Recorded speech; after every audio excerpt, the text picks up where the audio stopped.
So you call this podcast, don't call it a comeback podcast. Mm-hmm. Why do you call it that? So it's talking about comeback stories. Obviously, with me, I have a comeback story. I have a story that I got injured in a football game. A lot of people never expected me to get to where I'm at now. I actually walked onto this set. I saw that. Yeah. It was awesome to see that. Thank you. And you look good, man. I try. You do. I try. So are you getting still even more proficient at getting the hitch a little bit out so of the giddy up? I'm getting a little bit better.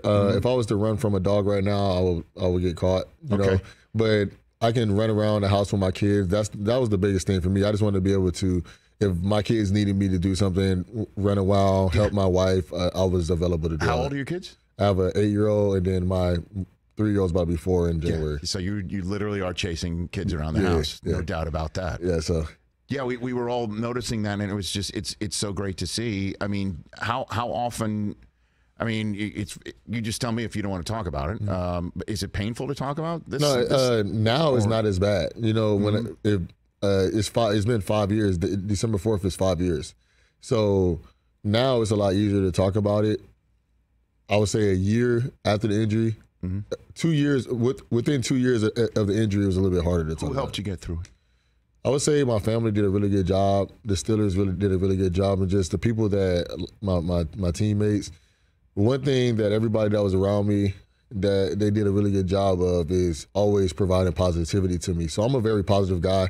You guys, TJ, I knew TJ a little bit. And everybody knows him, and so it's not surprising for me to hear you say that. Right? And he even tell you when we first met, like how I'm just a really positive guy. I like to smile. I like to joke around. Even when it's not warranted, I like to joke around. And I was pretty positive through my injury, but my family did a good job of, if somebody's going to bring negative energy, if somebody didn't believe in what I was trying to do, we wouldn't even bring them around me.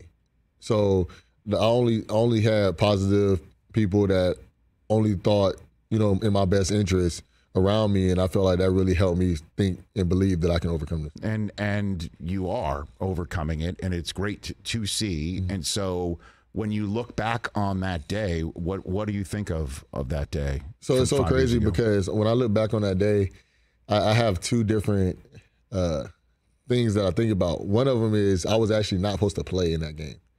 So I was hurt. So I hurt my ankle. I didn't practice one day in practice. I was a game time decision. Me and Coach Tomlin talked about it. So sometimes I look back and I'm like, hey, if I didn't play in that game, what would happen? Right?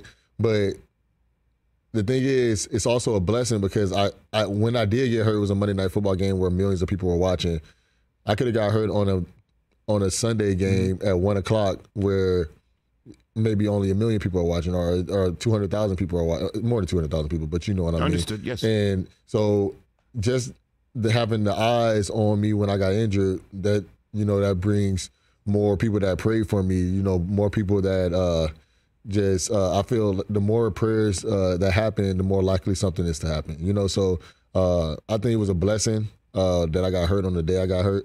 But then when I also look back at it, it's just, oh man, it is a transition because my goal was to play football for 17 years. I wanted to be like Ray Lewis. And I don't mean like Ray Lewis in the fact of like playing like him, but just the longevity. Like he's a Hall of Famer. I wanted to be a Hall of Famer. Leader of men, teammate that everyone looks up to and follows. And so that was my dream. So the biggest thing is it was just a change of life and a lifestyle after I got hurt.